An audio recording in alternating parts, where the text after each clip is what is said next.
대통령 탄핵에 대한 헌정사상 추계 탄핵이라는 광풍이 대한민국을 휩쓴 지도 어느덧 5년이라는 시간이 흘렀습니다. 짧다면 짧고 길다면 긴 시간인데요. 5년이란 시간이 지났지만 탄핵은 여전히 현재 진행형에 있습니다. 아직도 수많은 우파 진영의 시민들과 단체들이 대통령 탄핵에 대한 부당함을 알리는 작업들을 꾸준히 계속하고 있고요. 탈핵 당시에는 알지 못했던 사실이나 일화들이 관련 인사들의 해고 등에서 새롭게 알려지는 경우들도 상당히 많이 있습니다. 역사는 과거에 일어났던 일을 왜곡 없이 기록하는 것이 그 본질이지만 다른 한편으로는 역사란 승자의 관점에서 기록되는 법이기도 합니다. 정치적 관점과 진영의 관점에서 본다면 탄핵에 있어 대한민국 우파 진영은 패자였고 승자인 상대 진영에 의해 대통령 탄핵의 역사는 수이어지고 또 알려지고 있습니다. 그게 바로 그들이 내세운 촛불 형평이죠. 하지만 승자에 의해 쓰여진 역사일지라도 진실이 아닌 선봉과 거짓에 의해 기록된 역사라면 그 생명은 매우 짧기 마련입니다. 지난 상념 탄핵의 신실을 밝히기 위한 노력들은 우리 진영 곳곳에서 꾸준히 진행되어 왔습니다. 그리고 탄핵 당시 관련자들의 해고나 전원해서 우리는 그동안 우리가 추구해온 진실이 맞았구나라는 또 하나의 확신을 갖게 되었는데요. 최근 박근혜 정부에서 맨 마지막까지 박 대통령의 옆을 지켰던 정영국 전 청와대 대변인의 최근 언론과의 인터뷰가 또 한 번 우리에게 확신을 주고 있습니다.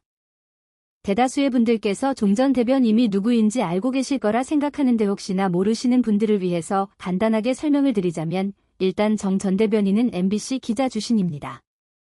제문이 얼굴이 우리에게 익숙한 건 MBC에서 MBC 뉴스투데이나 뉴스데스크에 또 백분 토론 등 굵직굵직한 프로그램의 진행을 맡아왔기 때문인데요. 이렇게 강속에 전념하던 종 전 대변인은 박근혜 대통령이 탄핵 1년 전 청와대 누군가로부터의 추천으로 청와대 대변인직을 제의받게 됩니다. 그런 날 제2의 정 전 대변인은 수사를 치면서 한 달 동안 거절했다고 하는데요. 결국 청와대의 손길을 뿌리치지 못한 정영국 대변인은 제의를 수락했다. 꼬이왕 이렇게 된 거 내가 최선을 다해서 박근혜 대통령을 도와드리고 국가를 위해 일해보자라는 다짐을 하면서 청와대 대변인직을 시작했다고 합니다. 애초 청와대는 대통령을 보좌하는 수많은 사람들이 있지만 그 중에서도 대변인은 대통령의 말씀을 알리는 역할을 하고 있기 때문에 대통령의 의중을 잘 관찰해야 하고 또 대통령과 소통이 잦을 수밖에 없는 그런 자리입니다. 그런 자리에서 박근혜 대통령의 마지막을 지켰던 정영국 전 청와대 대변인이 당시의 청와대 상황과 박근혜 대통령과 관련한 비화를 언론과 인터뷰에서 상세하게 밝혔습니다. 인터뷰에는 그동안 우리가 몰랐던 사실들도 포함되어 있는데요. 이번 영상에서는 정영국 대변인이 언론과 가진 인터뷰 중에 새롭게 드러난 사실들 그리고 박근혜 대통령과 관련한 일화들을 여러분들과 함께 살펴보도록 하겠습니다. 일단 내혐나 문재인 정부는 정권에게 불리한 기사가 나오면 무조건 가짜 뉴스라고 매도하면서 정말 이해할 수 없는 언론과를 가지고 있는데요. 정작 허위보도와 가짜 뉴스로 피해를 가장 많이 봤던 건 탄핵 정보기 달근의 정보였습니다. 다시 대변인이 어떤 정 전 대변인은 허위보도에 더욱 강하게 대응했어야 하는데라며 수혜할 수 없다는 반응을 내놓기도 했는데요. 정말 헤아릴 수 없을 만큼의 가짜 뉴스들이 판을 쳤지만 가장 어이가 없었던 게 이른바 호텔밀의 미움 시술 비아그라 그리고 주진우가 말한 이른바 섹스 비디오. 이런 것들이었습니다. 그런데 조금이라도 자신들과 관련한 기사가 나오면 가짜 뉴스라고 언론을 협박하는 문재인 정부와는 다르게 박근혜 정부는 이런 기사들마저 무대음으로 일관했었죠. 이것과 관련해 정 전 대변인은 박 대통령께서 무엇보다 일을 열심히 잘하고 국가에 발전시키면 국민이 당신의 진정성을 알아줄 것이라고 생각하고 참았다라고 말했습니다. 하지만 그런 믿음으로 넘쳐나는 가짜 뉴스에도 인내하는 모습을 보였던 박 대통령께서 예민하게 반응한 보도가 하나 있었다고 하는데요. 바로 이른바 3월호 7시 광고 관련한 청와대 안에서 구판을 벌였다는 보도였다고 합니다. 그 이유가 따로 있었다고 하는데요. 정 전 대변인에 따르면 박 대통령께서는 자신이 비난받는 것보다 국제사회에서 대한민국의 수준이 떨어지는 것을 굉장히 우려하셨다고 합니다. 미래의 비아그라 등에도 우연하게 대체하신 박 대통령이었지만 국격 손실은 참기 어려워하셨고 왜 시내의 최선실 씨의 국정계획 964학원이 샤머니즘적 주술과 연관되어 있다는 보도가 나온 것을 너무나도 안타까워하셨다는 겁니다. 실제로 당시 미국 공영방송인 NPR, 뉴욕타임스, 에이셜타임스 등은 당시 보도에 샤머니즘적 주술과 연관이 있다는 취지의 보도를 내석은데요. 이런 보도들로 인해 해외에서 우리나라를 우습게 볼 수도 있다는 점을 대통령께서 굉장히 가슴 아파하셨다는 게 정 전 대변인의 전언이었습니다. 때문에 박 대통령께서는 2차 대국민 사과 담아담아 문의 두메용을 넣으셨다고 하는데요. 당시 박 대통령께서는 국민의 마음을 아프지 않게 해드리겠다는 각오로 노력해 왔는데 자 이렇게 정반대의 결과를 낳게 되어 가슴이 찢어지는 느낌입니다. 심지어 제가 사이비 종교에 빠졌다고 나 청와대에서 구슬했다는 이야기까지 나오는데 이는 결코 사실이 아닙니다라는 점을 분명히 말씀드린다라며 이 내용을 따로 언급하기도 했습니다. 그리고 정 전 대변인은 당시에 괴담 수준의 가짜 뉴스를 접하면서 심장에 총알이 박히는 기분이었다고 해고했는데요. 정 전 대변인은 꼽은 가장 황당했던 가짜 뉴스는 최선실 씨가 1호 기위동생했다는 기사였습니다. 속도로까지 나와서 정말 황당했다고 하는데요. 그때 당시의 가짜 뉴스들이 얼마나 황당무계했는지 지금 생각해봐도 참 어이가 없습니다. 정용국 대변인은 이번 언론과 인터뷰에서 가장 가까이서 박 대통령을 지켜봤던 한 사람으로서 느낀 자신의 소외도 직접 밝혔습니다. 여러분 모두 문재인 정부 초기에 기억하고 계신 장면 하나 있을 겁니다. 당시 청와대는 문재인의 취임 둘째 날 와이셔츠 차림으로 참모들과 함께 테이크아웃 커피를 하나씩 들고 청와대 경내를 산책한 사진을 공개했었습니다. 전직 대통령이 박근혜 대통령의 불통 이미지를 부각시키고 자신들을 잘 포장해 언론에 공개함으로써 대중의 감정적 지지를 이끌어내려는 의도가였다고 보여지는데요. 이런 대중에게 보여지는 일종의 슈를 정제드리면 박 대통령에게 건의했지만 대통령께서는 거절하셨다고 합니다. 다시 대통령께서는 딱 한마디만 하셨다고 하는데요. 그 말 한마디는 바로 열심히 일만 하면 되지 그런 게 왜 필요해요 라고 하셨다고 합니다.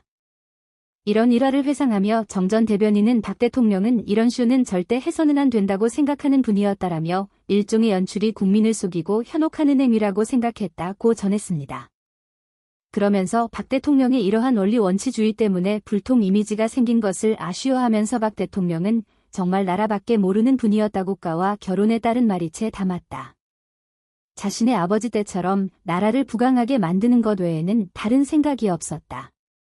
밤늦게까지 보고서를 계속 읽고 밤낮 가리지 않고 수시로 수석들에게 전화하고 오죽하면 서적들이 전화 노이로제에 걸렸겠습니까 라며 자신이 느낀 소회를 밝혔습니다. 박근혜 대통령은 대면 보고보다 전화 보고를 선호하셨다고 하는데요.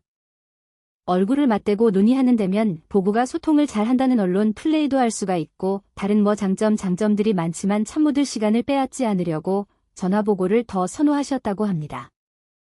되면 보고한다면서 왔다 갔다 하고 또 언론사 대동하고 이렇게 시간을 낭비하는 것보다 시간 낭비하지 말고 일만 열심히 하라는 취지였다고 하는데요.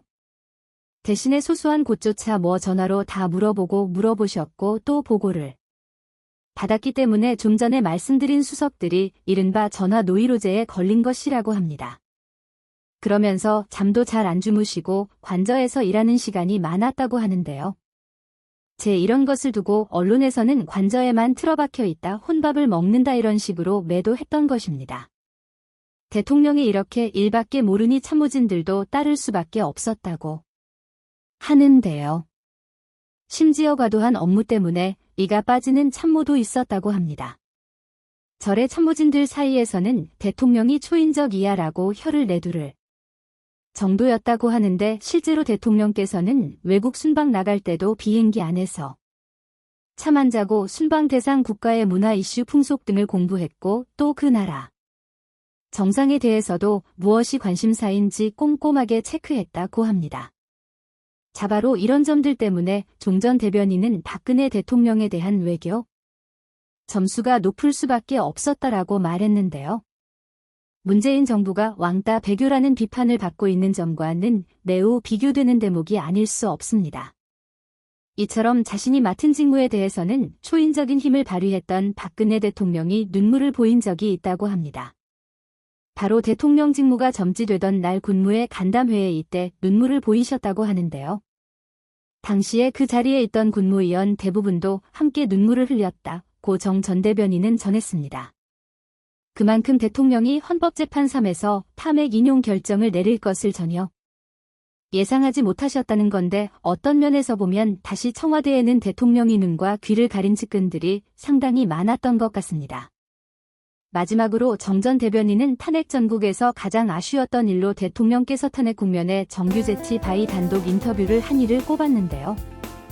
다시 청와대는 출입기자들과 밤샘 토론일은 국민과의 대화 형식이든 지상파 방송 틈을 통해 좀 국민에게 직접 대통령의 육성을 전하는 일을 준비했다고 합니다. 그 준비 작업이 마지막 단계에서 무산됐고 청와대 한 비서관에 의해서 정의의 TV와 인터뷰가 성사가 됐지만 이켜고 박 대통령이 정주재 TV와의 단독 인터뷰를 한 것은 문재인 정부 핵심 인사들이 김어준이 뉴스공장과 유시민의 알릴 4오후에 출연해 본인의 주장만 내세운 것과 다를 바 없다는 지적이 있을 수밖에 없었습니다.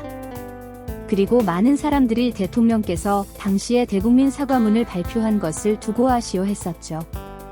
정 전 대변인 또한 그렇게 생각하고 있었습니다. 정주 대변인은 최순실을 옆에 두었다는 사실을 인정하고 사과하면 국민들이 용서할 것이라고 생각한 모양이라며 당시 참모들은 JTBC의 태블릿 PC 보도에 대해 사실관계를 먼저 따져봐야 한다며 사과. 기자회견을 말렸지만 대통령이 무턱대고 그것을 사과문을 통해 인정하셨고 이것과 관련해 정 전 대변인은 정치구단이라고 하는 대통령의 판단이 흐려졌다라고 말했습니다. 지금까지 정용국 전 청와대 대변인의 인터뷰 내용을 보도해드렸는데요.